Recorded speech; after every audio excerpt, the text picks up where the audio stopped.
Today we've come down to try and catch probably what I think will be the toughest fish on our list, and that's a really big chub. Why? Well, big chub are never easy to catch, and you know that, Mick, but we've come here to the Dorset Stour, which is probably the most famous chub river in the country these days. Great bit of water, miles and miles of it, and some honking great chub, and I mean really, really big fish. However, this place is intensely fished, so believe me, I know these chub are going to be very difficult to catch. They will be, but you know, what I'm going to do is take advantage of the fact that the chub is an omnivorous species, and that means it will eat anything. And I don't think many people will have brought down the baits that I'm going to be using today. I mean, let me show you the first one. Now, I'm not going to put that on in one piece, but I've brought a kipper down. Now, chub will quite readily take a piece of kipper. I've actually got a herring. Again, I'm just going to cut little slithers off it. I've caught chub on that before. I've got some king prawn, cut that into little chunks. I actually think you've got a very good chance with these baits. Yeah, well, I do, because the fish here have seen everything. Failure. Well, I'm fishing a very different swim to you. I'm going to fish pellets, so I'm going to do a few things differently, because I'm going to try boilies as well. Yeah. I'm going to try PVA bags. We'll see which approach works, if any, because believe me, Mick, if we catch a big chub here, we'll have done well. Well, we've got a nice day for it. It's nicely overcast. It's perfect. Yeah, I think we should get on with it, don't you? Yeah, all right, mate. Good luck, old chap. Yeah, good luck, Matt. I'm going to start off with the tail of a king prawn and just see what the reaction is to that. I'll probably only give it 5 minutes, and then I'll work my way through all the other baits and just see which one they prefer.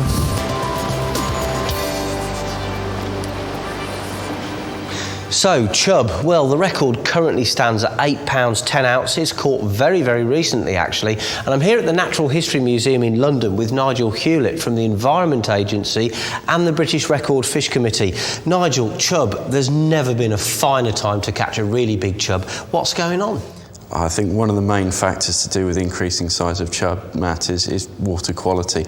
The massive improvements in the quality of our rivers over the last few years, and that's definitely contributing to the size of chub we're seeing. What about global warming? We're getting milder winters. Is that a factor? It's always difficult to look at climate change and see how it would actually affect any fish species. So it's always a possibility, but science is very limited on that particular area. One thing I've got to throw at you is bait. I mean, modern baits. Most of these big chub are being caught from barbel stretches where people are putting in pellets, high protein boilies. Is that a factor as well? Definitely could be. You've certainly got a lot of stretches of river that are very popular, very heavily fished, and the populations of fish within them are fairly limited. And one thing to remember with these bigger chub we're seeing is they're not actually getting any longer, they're getting fatter, and that may well be to do with the food content of modern baits. Well, that's interesting. You know, when it came to chasing a record chub, Mick and I talked about this. There's only one place to go as far as I'm concerned. Probably the most famous chub fishery in Britain, the Dorset Stour, and at Throop. Well, while Mick's messing about with his sea baits, I've put some bait into another swim. There's no fishing at the moment, but basically I've laid a trap. And I think the best thing I can do to use the time productively is to try and stalk a chub out and get one under our belt early. Now, these fish aren't going to be easy to catch, but there is a group of chub right at the back of that mid-river rush bed over there. They're literally in about 10 inches of water, so they're going to be really spooky, but it's quite windy at the moment, and although that's a pain for casting, it will give us some cover from the chub. So we're going to sneak into a little gap over there and try and cast across to the rushes, and I reckon if we get one, it'll be within the first 2 minutes. Let's give it a go.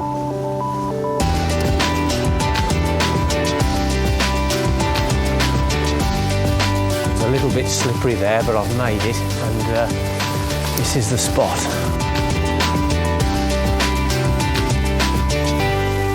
Well, the fish have been moving from the deeper water up onto the shallow plateau behind those rushes there. They're quite difficult to spot actually because it is windy, and that wind's going to make it awkward to cast. I think, to be honest, I've only got one shot at this, so I'm going to put an extra bit of weight onto the link. And I'm going to try a natural bait. I haven't fed this swim at all. I'm really looking for an opportunist pickup.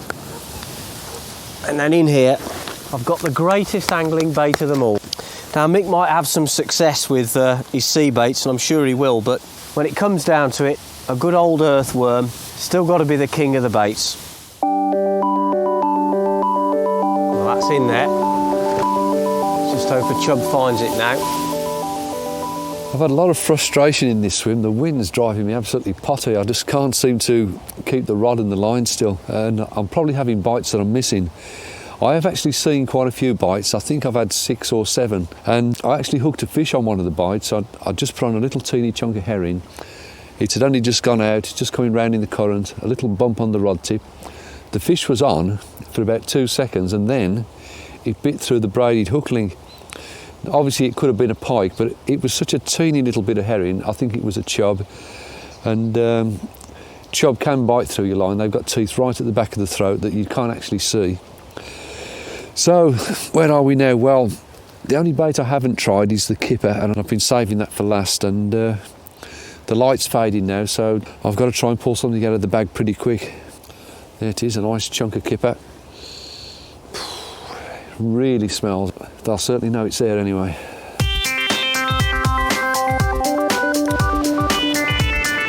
Just had a knock then.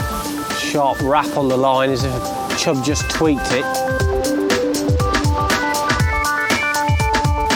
Maybe just checking the bait out.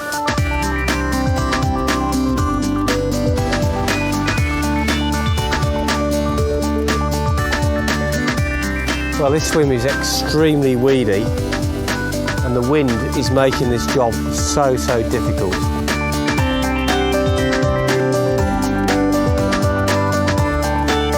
I've got one. Oh, I'm hit. Oh no! You will not believe what has taken my bit of kipper. It's the littlest eel you're likely to see. Oh, and I just don't want to do this, but it just won't keep still. These are the boilies. I tend to fish them and feed them as half baits. This is a little PVA bag, and I'm going to drop it back out on that gravel run. Well, I'm going to wade across the river now and just drop a bait in that little shallow plateau. This won't spook the fish, just creep over.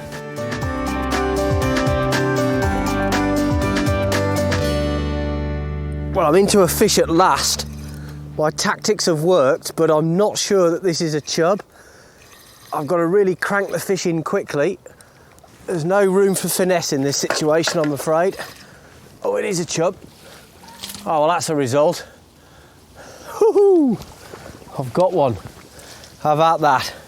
Not a big one, but it's a chub, and it's a Dorset Stour chub, and it's nice when your tactics work. This is quite a young fish, probably.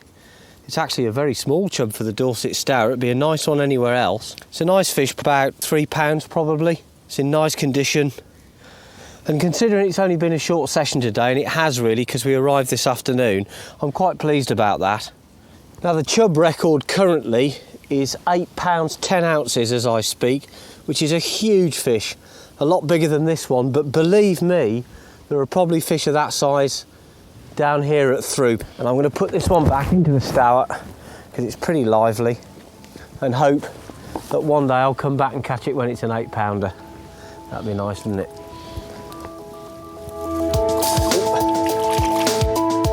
Well, it's almost dark now, so it's pretty much time to pack up. So I think what we'll probably do tomorrow is go and have a look at another stretch, see if we can find some bigger fish. And if we do, well, obviously we'll fish for them. But it means that on our third day, we've got a choice between coming back here to Throop and maybe trying somewhere else. We'll see what happens.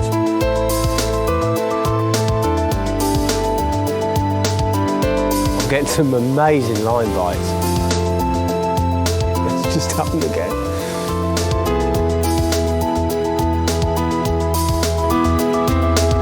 What a piece of drama. It's typical, isn't it? Just as Johnny, our cameraman, was starting to pack his gear away, I had an enormous bite. Fish just shot down the middle of the river. I've had to wade in to get it. It got stuck in the weed. I couldn't see what I was doing in the gloom. And I suddenly became aware that what I was playing was not a chub or a bream. And, well, this is one of the fish that Throop is famous for. This is a really nice barbel. It's a beauty.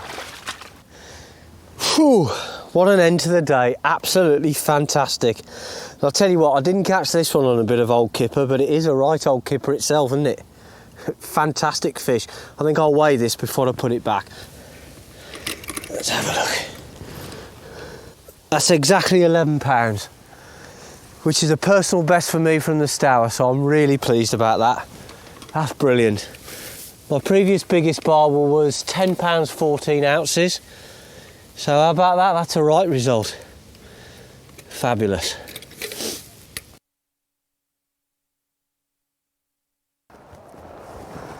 Now this morning we've moved stretches and we're on a bit controlled by the Christchurch Angling Club.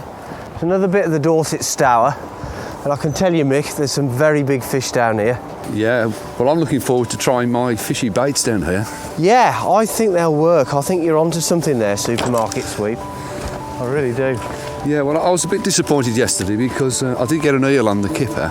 Yeah. And I had a fish bite me off on the herring, and I'm sure it was a chub. I felt it for a few seconds. Did you feel it thumping around? Oh, it just felt like a good chub. Well, this is the weir pool. I think we need to be down here, mate. Just come and have a look in here, Mick. This is a great area to spot chub. Look, there's one. It's lovely to see him in the water like this, isn't it? Yeah. It's a great spot though, isn't it? It is, yeah. Well, I'm in a new swim on a new stretch of the river, and it's beautiful down here. And today I'm going to carry on with my meat and fish bait approach. What I'm really trying to do is find a bait that nobody else is using that's going to give me a little bit of an edge. It may not work, but unless you put in the time and the effort, you're never going to know. So I've got a lovely pool here to fish. I'm told it does hold some very big chub, and I'm just going to show them my array of baits that I put through the other swim yesterday and just see what happens, really. Well, this is a nice little chub spot. I've had a look in underneath a tree just below me, and I've seen a couple of chub circling round. It's the sort of spot where quite often you'll get a chub first cast. Now, I don't know whether that's going to happen now or not, but it's worth a go. It's a sort of opportunist swim, really. There's a little tap there then. Don't know whether that was a chub or maybe even a perch or a small dace.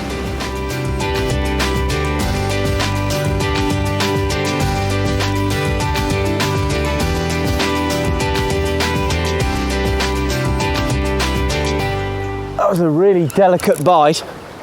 I've got to keep the chub away from the tree, keep it out of the roots, because it'll try and get in there right in the cover. It's a really strong current here as well, so it's not a particularly big chub, but it's a good start. Bring this one into hand, covered in weed, and there it is. One cast, one fish. Lovely chubbly, whatever. Let's slip this one back. Oh, that water's cold today. It's a good start. Well, so far I haven't had a bite, and I don't think it's because the fish and meat baits aren't working. It's just that I feel that I haven't put the bait in front of any fish, and I can see the bottom for most of the river, and fairly sure there's no fish where I've been casting. I think they're tucked away in some of these more obscure places under the bushes and the shaded areas. So I put my chest waders on. All I've got is my rod and my net, little tub of bait, and I'm going to have to go in after them.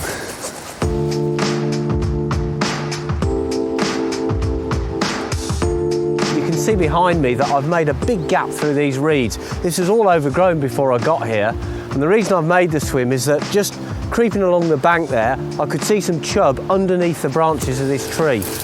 Well, I don't know whether this is going to work or not, but if it doesn't, it won't be through lack of effort, I can tell you.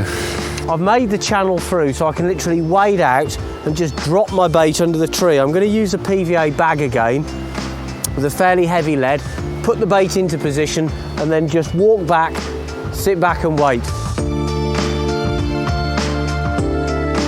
I haven't actually seen any fish yet, but I'm sure they're tucked away under these bushes. It's amazing actually how close you can get to the fish without frightening them.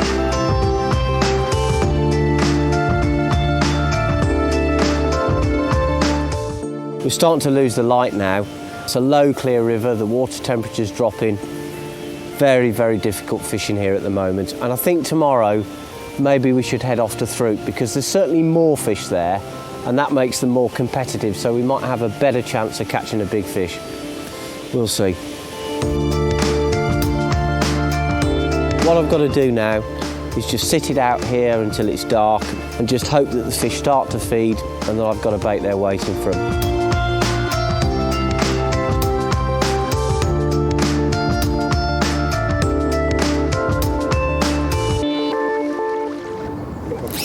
Well, here we are, we're back at Throop and made an early start. I'm actually fishing the swim that Mick was fishing the other day, but fishing it a completely different way. I'm fishing a swim feeder with hempen casters in the feeder and just casting and casting and casting. And I've just hooked into something, and yeah, it's a chub. That's a great start. It just proves that sometimes a change of tactics can pay dividends. And in actual fact, because I've been so pestered by small fish, the hook bait I've got is not real casters at all, they're rubber ones. Because the small fish have been annihilating the real bait. So I'm fishing proper bait obviously in the feeder, but I'm actually using plastic baits on the hook. And it's paid off already. That's a nice chub. Probably about 3.25 pounds I'd say. Really chunky, thick set fish. There's my rubber caster there, can you see that? A good reward for getting up early, getting on the case. And I've got the rest of the day in front of me. I'm going to keep feeding this swim, and who knows, I might catch another fish or two. But it's a completely different approach. Small baits rather than big ones. Maybe I'm onto something. Well, this is a lovely spot to return a chub. And there she goes. Fabulous. I baited another swim with some chopped herrings, but I am rather concerned this plan isn't really coming together. I think these fish are probably preoccupied with pellets. That's my biggest worry. So many pellets go into this river nowadays, they're probably just turning their noses up at a bit of herring. I mean, a lot of people, they actually say, why don't you lads ever show the bad sessions? Well, here it is, here's a bad session for me. I'm not doing particularly well. And this is why we don't show the bad sessions, because quite frankly, they can be a little bit boring. Matt's not doing too bad on the conventional tactics. I'm going to persevere with the herrings though.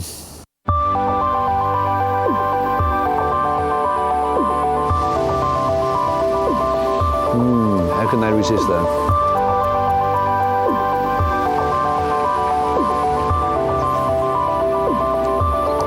This is the swim that I caught the barbel in the other night, and I've been trickling pellets in here perhaps every half an hour, and it is now absolutely black with fish out there on the plateau. Most of them actually are bream. There are a few chub, and I think I've seen another barbel. It's quite amazing actually how many fish there are out there. It's certainly looking good for a bite, but of course the problem in a situation like this is I've got no control over what I hook. It could be a bream, it might be a chub, it might be a barbel.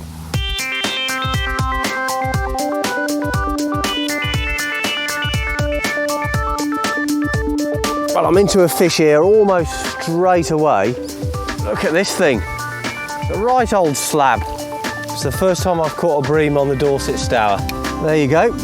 Warty old thing, a bit like Mick Brown, so I'm going to put this one straight back.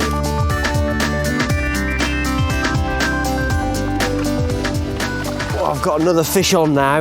Unfortunately, it's another bream. Absolutely black with them out there. It's a nice looking pale fish.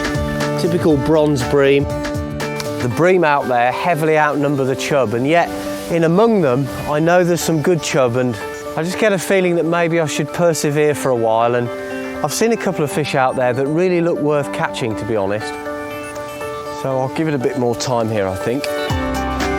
Or if that's a chub that's just come wandering in there, that's a big one. Well, I can't seem to stop catching these bream. This is quite a big one. It's a big dark old thing anyway. Yeah, it's become a war of attrition now. I figure if I empty the swim of bream, I might finally get through to the chub. Well, I've got a better fish on now, but it's got badly weeded in the middle of the river. It's just shot upstream. I'm gonna have to go in and try and free it. Well, the water's very deep here, and this is really awkward. I don't even know whether the fish is still there. It's gone right into this bed of weed. I'll have to try and gently free it. It looks like a big chub, but it's deep in the weed. Trying to get it out. It's out. It's a big fish. Yes, I've got it. Well, well, well. Fish just ploughed into the weed and buried itself. But it's a nice chub. We've got about an hour to go, and me and Mick always do things at the last minute. I knew you'd need the scales. Did you hear the disturbance? I did actually, yeah. Yeah. Well, that's over fine. Oh, it's a lovely fish. Look at that. Talk about last gasp again. Now, what do you want it to weigh? I'd like it to weigh £5 plus, because it's miles above that. 5.13. That ain't bad, is it? That's not well done, lad. Cheers, mate, thanks. We've done it. We got what we came for. We have, yeah. Let's have a look at it. It's a lovely fish, isn't it? Yeah.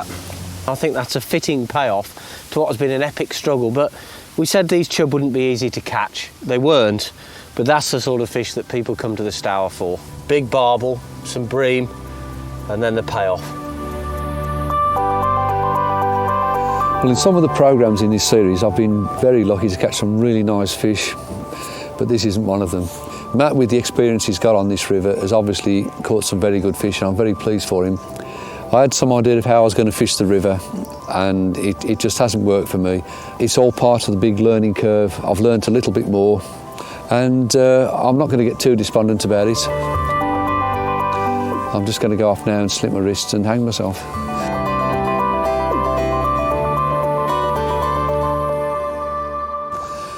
Well, would you believe it? Old Brownie wouldn't give up. One more cast led to another cast and then another cast, and just as the light's finally gone, I've actually got one. Well, I've nearly got one. It's not quite in the net yet. I'm glad I put my chest waders on. Oh dear, I'm in a terrible mess. Oh yes, I've got it. Whew.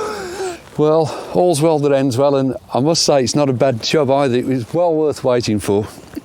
And I caught it on one of my fish baits as well. I might just have beaten my personal best, and as we've said before, when we talk about record breakers, it's not just national records, but it's river records and personal records. And if I've broken my personal best, I'll be more than pleased. Tell you what, That's a beauty. I'll pull one out of the bag again, That's mate. a beautiful fish. I think it might be a personal best. Oh, without a doubt. I always seem to get one in the end, don't I? You do, mate, you do. Well done. Well, Mick, I can tell you, it is a personal best. Yeah. It's 6 pounds, 8 ounces. Wow. Fabulous fish. I tell you what, I'm buying the beer, the curry, I'm buying the lot tonight.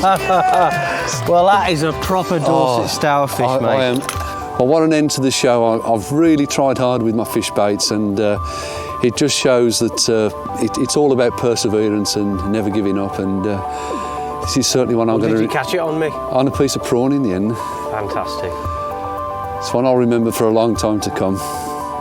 You can't knock that a personal best, can you?